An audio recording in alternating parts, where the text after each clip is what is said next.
arkadaşlar. Bu videoda İstanbul'da motorlarla yola çıktık. 3 motor. İzmit'te Gölkaya'ya geldik. Bugün wakeboard yapacağız. Güzel bir yolculuk oldu. 3 motor, 3 arkadaş. Keyifli bir yolculuk yaptık. Sonrasında 2 saat burada wakeboard'u takıp tekrar İstanbul'a döneceğiz. Gelin hep beraber izleyelim nasıl bir gün geçirmişiz.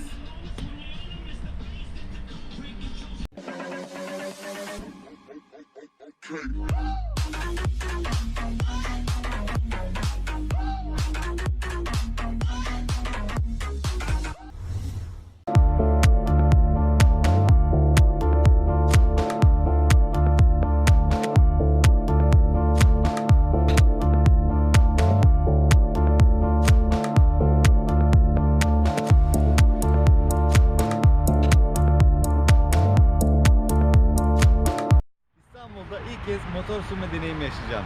Otobana ilk kez çıkacağım. Yüzü geçmediği sürece sorun yok.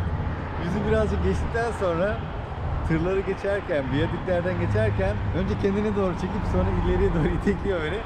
Ama diğer arkadaşlara uyum sağlıyorum. Keyifli bir gün geçiriyoruz.